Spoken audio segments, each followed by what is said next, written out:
It may already be happening to you right now as you read the very first words of this or hear me say them.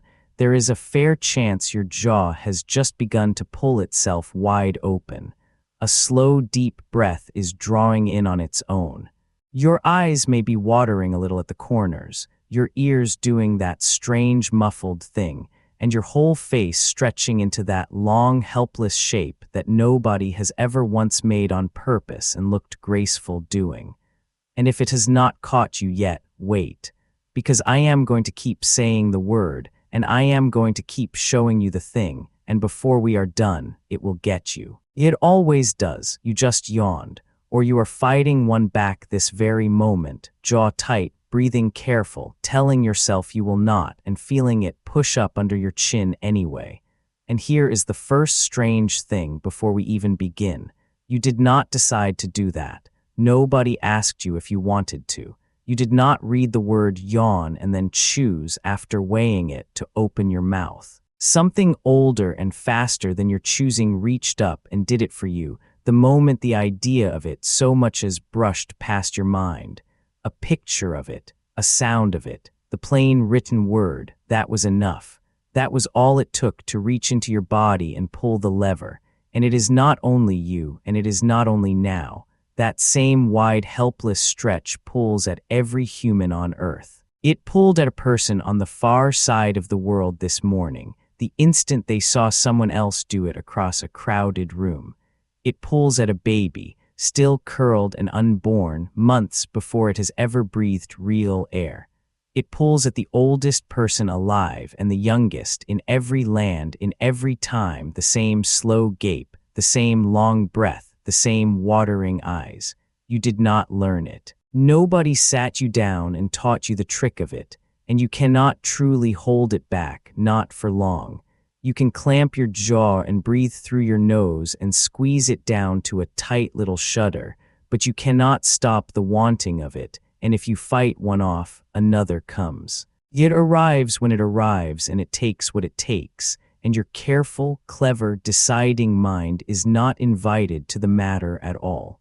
I am Og, and the fire is low tonight, and I have caught myself yawning 3 times already just settling in to tell you this, so we are in it together, you and me, right from the start. And I want to sit with you a while over this small, dull thing your body does, this thing you have done 10,000 times and never once wondered about, because I promise you it is not dull at all. It is one of the strangest and oldest windows you will ever get into the animal you still are, and into something even deeper than that, into the invisible cord that ties you to every other person around you.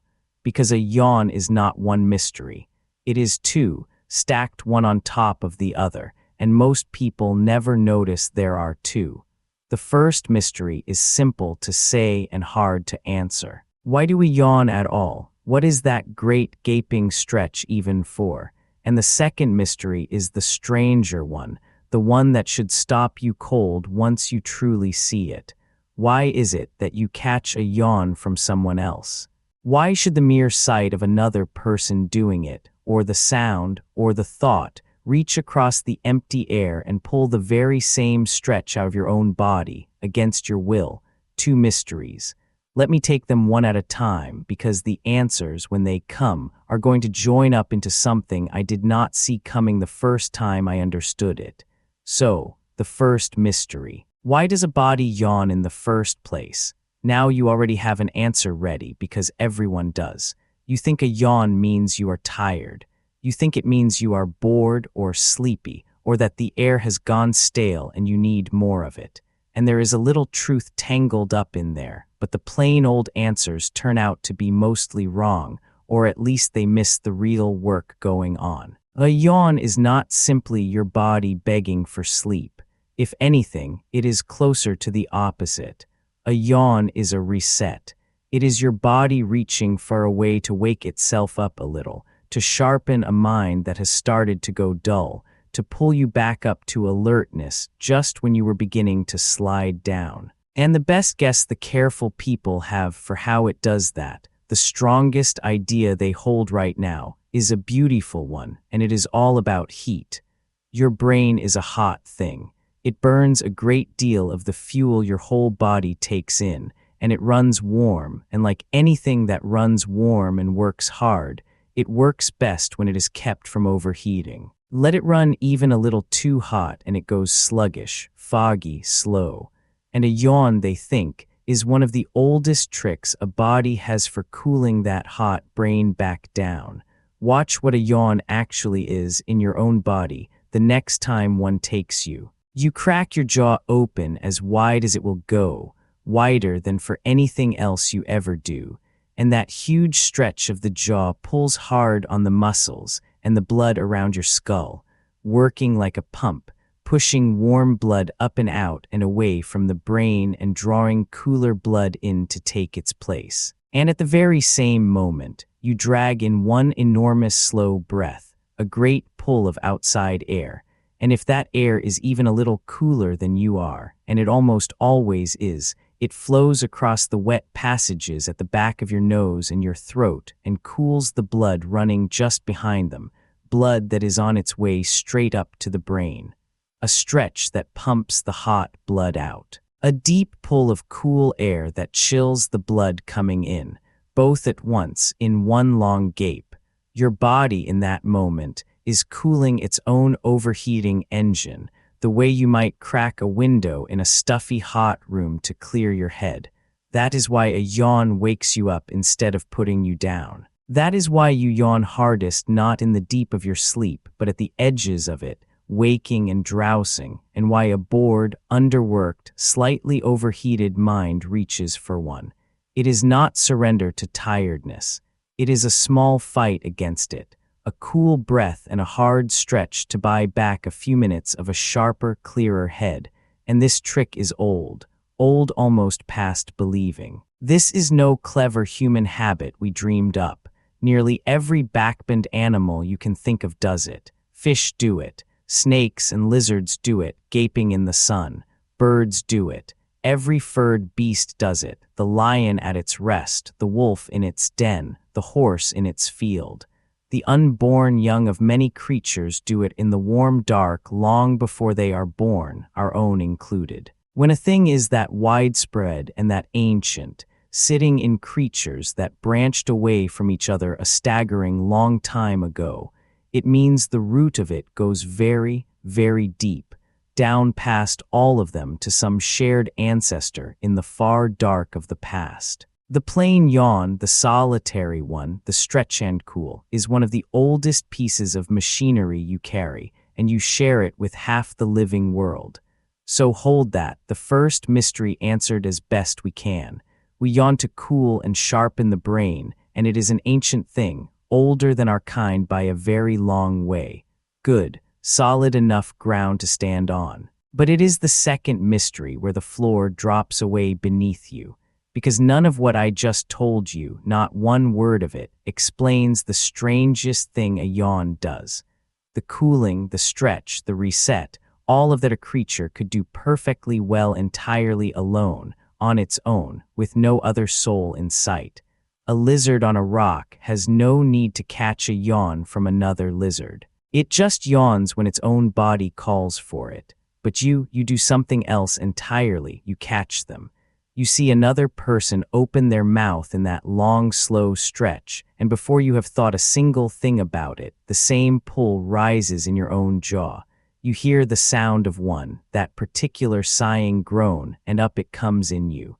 You read the word on a page. You see a picture of a stretched, gaping face. You think of it too hard, and your own body answers, every time, opening in helpless echo. It leaps across the gap between two people like a spark jumping a spark gap. One person in a quiet room yawns, and you can watch it go round the whole circle, one then another, each one setting off the next. A slow, silent wave passing through a group of people who never said a word to each other. Now that is not about cooling anybody's brain. Your brain did not suddenly overheat the instant your friend across the table happened to gape. There is no reason on earth, if a yawn were only a private trick for a hot head, that it should jump from body to body at all. And yet it does, more reliably than almost any other thing your body does to you without asking. So the machine that cools your brain has been wired up to something else. Something that has nothing to do with heat and everything to do with the fact that you were never meant to be alone.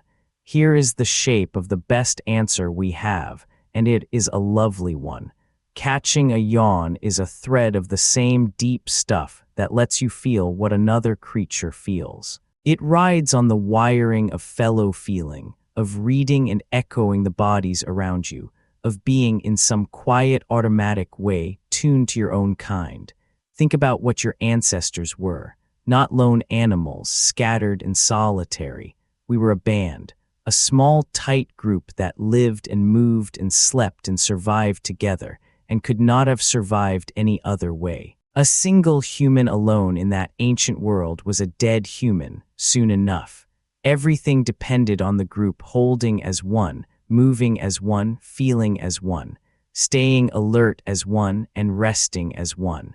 And a body wired to quietly copy the bodies around it, to fall into step with them without a word spoken, is a body that helps hold the group as one. So picture what a caught yawn really does across a band. As the long day wears down and the light goes and one weary body starts to yawn, that yawn is a signal, plain as a spoken word but faster and wordless, saying the day is ending, the mind is dimming, it is coming time to rest, and it ripples out. It catches the next body and the next, and one by one the whole band drifts down toward rest at the same time, together, in step, instead of scattered and out of time with one another. And when a night watcher, sitting up against the dark, feels his mind going soft and yawns to cool it and sharpen it and drag himself back to alertness, and that yawn catches the one beside him and sharpens them too, then the whole watch is being pulled back up to alertness as one, right when the dark is most dangerous. The yawn spreading through the group is the group tuning itself, falling asleep as one, waking as one, guarding as one, a single silent thread stitching many separate bodies into one thing that acts together. That, the careful people think, is why a private brain-cooling twitch ever got wired to leap between bodies at all, not for the one, for the many. And now let me give you the single best clue that this is truly what is going on, because it is the part that convinced me.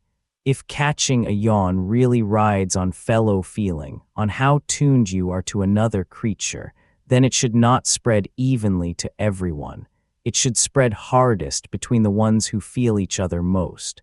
And that, it turns out, is exactly what happens. You catch a yawn most easily and most often from the people you are closest to, from those you love. Your family will pass one to you quicker than a friend will, a friend quicker than someone you barely know, and a total stranger, someone you feel nothing for, is the least likely of all to give you theirs. The strength of the contagion rises and falls with the closeness of the bond, like a thing poured warmest into the people nearest your heart and thinning as it reaches out toward strangers. The careful people have measured this patiently, watching who catches from whom and the pattern holds. The closer the tie, the stronger the catch, and there is a second clue just as telling. A very young child does not catch yawns at all. A baby, a small child, will yawn plenty on its own, the private cooling kind, but it does not catch them from you, not really, not yet. The catching only switches on later, as the child grows into the years when it is also learning to feel what others feel, to read a face, to know that another person has an inside of their own. The two come up together, hand in hand, the catching of yawns and the feeling of others, as though they are cut from the same cloth, because most likely they are. And here is the last clue, and it draws the circle closed. If a caught yawn is really about binding a group, then you would expect to find it in other animals that live and depend on their group the way we do. And you do. Our nearest cousins, the chimps, catch yawns from one another, and just like us, they catch them more readily from the ones they are bonded to. The wolf, that most loyal of pack animals, catches them too, and again strongest between packmates who are close. Lions in their pride do it. It keeps turning up, this catching, precisely in the creatures whose whole way of living is the group, the pack, the pride, the band. The animals that must move and hunt and rest as one. It is not scattered randomly across the living world. It clusters tight around social life, around belonging, which is about the loudest hint you could ask for that belonging is exactly what it is for. Now let me stop and be honest with you, the way I always try to be, and mark plainly where the ground is solid under our feet and where we are stepping out onto guesswork. That yawns are contagious, that you truly catch them, that the catching runs stronger between close bonds and weaker between strangers, that it comes up in childhood alongside fellow feeling, that it is shared with chimps and wolves and lions. All of that is watched and measured and known. That is solid. You can stand on it. And that a plain yawn cools and rouses the brain. That, too, is the strong best guess of the people who study it hardest, though even there they still argue at the edges. But the deepest why, the story I told you about the ancient band tuning itself as one, about the yawn as a thread stitching the group together against the dark, that is reasoning. That is the best sense we can make of the clues, and it is good sense, and the clues point that way hard. But nobody climbed back into the deep past to watch it happen, and nobody can crack open a living feeling to be sure of its purpose. So hold that part the way you would hold any fine and well-reasoned guess, firmly enough to think with, loosely enough to let go if better evidence ever comes. The catching is certain. What the catching is deeply for is our best and most careful reading, and me think it is very likely right, but it is a reading, not a stone with words carved in it. And now, while that settles, do me one small thing. Think back over just the little while we have been sitting here. How many times has your own jaw gone wide since I began? Be honest. Was it 2? Was it 4? Was it more than you would ever admit to a stranger? Every time I said the word, every time I showed you the long gaping stretch, something in you answered, and you could not fully stop it, and you would not even have noticed most of them if I had not just now turned your attention back on yourself. That is the whole thing, working on you, live, right here. A signal built for an ancient band, reaching across all the years to a person it has never met, and pulling the stretch out of your body anyway, because the machinery that catches it is still in you, whole and running, exactly as it was in them. Come back with me now to the fire, to the world this thing was truly built for, because that is where it stops being a curiosity and becomes a matter of living through the night. The light is nearly gone. The cold is coming down. We have eaten what there was to eat, and the little ones are already drooping, and the whole band is drawing in close around the low flames the way we do every single night of our lives. And it begins, the way it always begins, with one weary body. Mara, worn out from a long day, lets her jaw fall open in a great slow yawn, her eyes streaming, her whole face stretching in the firelight. And I feel it reach me before she has even finished, that pull under my own chin, and I gape too, and across the fire Dax catches it off me a breath later, that cocky grin of his broken open into the same helpless stretch, and then his eyes, and then the one beside him, and round the whole ring of us it goes, one caught from the next, a slow, silent wave of us all drifting down toward rest together, at the same hour, in the same breath. No one gave an order, no one said a word. The night simply told itself, body to body, that it was time.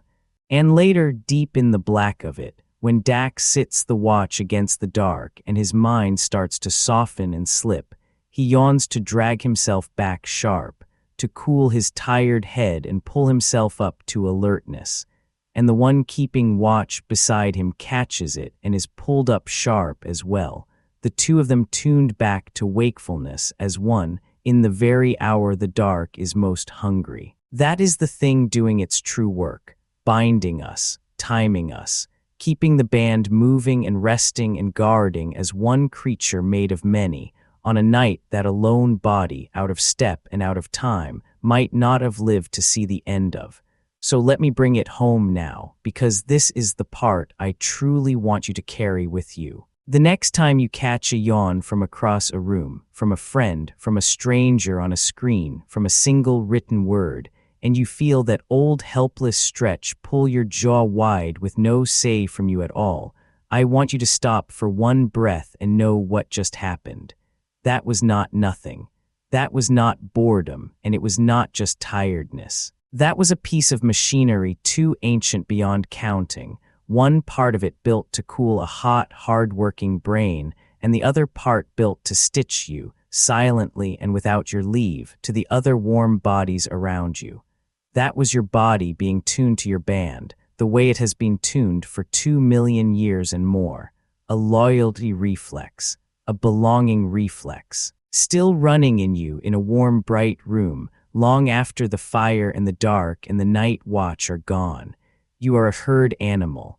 That is the plain truth of it, under all the walls and the screens and the clever talk that let you pretend, most of the time, that you stand alone. You do not stand alone. Your body will not let you. It leaks its tiredness to the people near you and drinks in theirs. It falls into step with faces it has never met. It answers a stranger's gaping mouth with your own before you can even think to be embarrassed. And it does all of this on purpose, for reasons older than your name, older than words, older than the fire. And every time you catch a yawn you cannot stop, you are feeling it directly on your own body, how deeply you are still built for the many and not the one. So here is what I would truly love to know, and I mean it, so tell me down in the comments. First, the one I am most curious about, and be honest. How many times did you yawn while you sat here with me? Count them if you can. And did any of them catch you by surprise when you thought you were safe? Second, tell me who in your life gives you a yawn the fastest, every single time, the one person you cannot sit across from without catching theirs. Because if what I told you tonight is true, that says something about who you hold closest, and I would like to hear it. This is Ancient Us, and this whole channel is about the body you are sitting in right now, and all the old machinery still quietly running inside it, long after the world it was built for is gone. This catching yawn is one piece of it. There are 100 more, hiding in plain sight, in things you do every single day and never once think to question. So stay with me and come find the next one. Next time I want to show you why, when you have not eaten and your belly growls, it can pull your very mood down into the dark with it, as though an empty stomach could reach up and touch your temper. Because no matter how new and warm and far from my cold fire you feel tonight, the truth is the same as it ever was. You saw someone gape, or you heard the word, or you only thought of it, and your jaw pulled itself wide in answer, exactly as it pulled on your people 100,000 years ago, around a fire, in the dark, keeping the long night as one. You did not choose it. They did not choose it either, and your body still remembers.